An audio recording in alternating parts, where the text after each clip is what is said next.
बिस्मिल्लाहिर्रहमानिर्रहीम अस्सलाम वालेकुम टू एवरीवन। तो आज आपके लिए लेकर आई हूँ मैं नहायत ही आसान और नहायत ही मज़ेदार गोभी के पकौड़ों की रेसिपी, जो कि बनाने में नहायत ही आसान है और ये पकौड़े खाने में नहायत ही लजीज हैं। तो चले जल्दी से बनाना स्टार्ट करते हैं आज के ये मज़ेदार से गोभी के पकौड़े।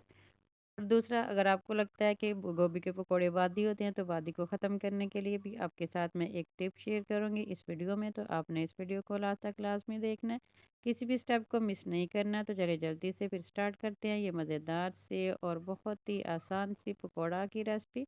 बिस्मिल्लाहिर्रहमानिर्रहीम। तो सबसे पहले यहाँ पे मैं कर रही हूँ इसके लिए बैटर तैयार करने के लिए मैंने यहाँ पे ले लिए 1 कप बेसन, 1 टीस्पून इसमें मैंने चिली फ्लेक्स ऐड कर दिए हैं और 1/4 टीस्पून इसमें मैंने रेड चिली शामिल कर दी है। नमक आप अपने टेस्ट के अकॉर्डिंग शामिल कर सकते हैं। अजवाइन 1/4 टीस्पून इसमें मैंने शामिल कर दिया है। यहाँ पे मैंने काली मिर्च का पाउडर इसमें शामिल कर दिया 2 चुटकी के बराबर और धनिया पाउडर 1 टीस्पून शामिल कर दिया। जितने भी मैंने स्पाइसेस इसमें शामिल किए हैं अपने अपने टेस्ट के अकॉर्डिंग कम या ज़्यादा कर सकते हैं। अब इसमें पानी शामिल करते हैं और एक स्मूथ सा बैटर तैयार कर लेंगे। यहाँ पे थोड़ा थोड़ा करके इसमें पानी शामिल करेंगे, एकदम से इसमें पानी शामिल नहीं करना।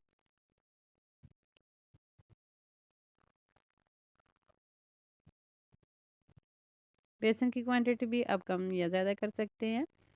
यहाँ पे ये देख सकते हैं मैंने इसका बैटर तैयार कर लिया और आप इस और यहाँ पे आप चेक कर सकते हैं कि जो हमने बेसन तैयार किया है, बैटर तैयार किया है बेसन का, उसकी कंसिस्टेंसी ऐसी होनी चाहिए। दूसरी साइड पे हम कर लेते हैं गोभी को बॉयल, और गोभी को बहुत ज़्यादा बॉयल नहीं करना, बस 2 से 3 मिनट तक हमने इसे बॉयल करना है।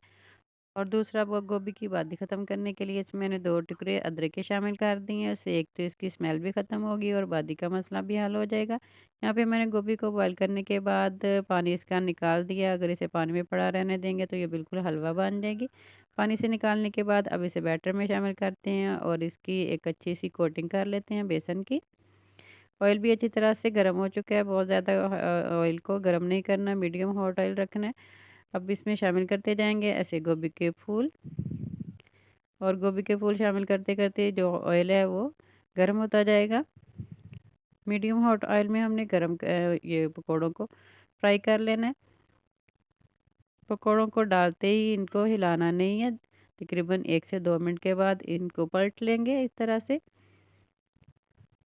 अगर डालते ही इसको हिलाना शुरू कर देंगे तो जो हमने बैटर यूज़ किया है बेसन का वो उतर जाएगा। तो आपने बिल्कुल भी हिलाना नहीं है। 1 मिनट के बाद चम्मच की मदद से या किसी भी चीज़ की मदद से इनकी साइड आप चेंज कर सकते हैं। ये खाने में नहायत ही लजीज होते हैं, ज़्यादा स्पाइसी तो नहीं होते लेकिन फ्लेवर इनका बहुत ही मज़े का होता है। और दूसरा, जो इनका बादी का मसला वो अदरक डालने से वो भी ख़त्म हो जाता है और इसकी स्मेल भी बिल्कुल नहीं आती। यहाँ पे ये देखिए माशाल्लाह से अच्छी तरह से गोल्डन हो चुकी हैं। जब ऐसा ज़बरदस्त सा कलर आ जाए तो फिर आपने ऑयल से इनको निकाल लेना है। इफ्तारी में लाजमी ट्राई कीजिएगा, नहायत ही आसान और बहुत ही सिंपल सी रेसिपी मैंने आपके साथ शेयर की है। तो अब चलें जल्दी से इनको निकाल लेते हैं। ये अच्छी तरह से गोल्डन हो चुके हैं और एक प्यारा सा प्लेटर तैयार करते हैं इफ्तारी के लिए। यहाँ पे मैंने देखी मज़ेदार सा और बहुत ही खूबसूरत सा प्लेटर तैयार कर लिया। आप इन्हें किसी भी सॉस के साथ सर्व कर सकते हैं, केचप के साथ या ग्रीन चटनी के साथ भी आप सर्व कर सकते हैं। और आप ये मज़ेदार सा केचप घर पर भी तैयार कर सकते हैं। इसकी वीडियो मैं आपके साथ पहले शेयर कर चुकी हूँ, आप इसका लिंक डिस्क्रिप्शन बॉक्स से देख सकते हैं। उम्मीद है आज की ये मज़ेदार सी रेसिपी आपको ज़रूर पसंद आई होगी। रेसिपी अच्छी लगी हो तो वीडियो को लाइक और चैनल को सब्सक्राइब करना ना भूलिएगा। अपना बहुत सा ख्याल रखिएगा और आज की वीडियो का इख्तिताम करती हूँ इस दुआ के साथ कि अल्लाह ताला आप सबको दुनिया आखिरत की तमाम खुशियाँ अता फ़रमाए। अल्लाह ताला आप सबकी तमाम दीनी और दुनियावी मुश्किलात को आसान फरमाए। आमीन सुम आमीन। अल्लाह हाफिज़। और हमेशा की तरह मेरे साथ हम आवाज़ होकर बोलें, पाकिस्तान जिंदाबाद।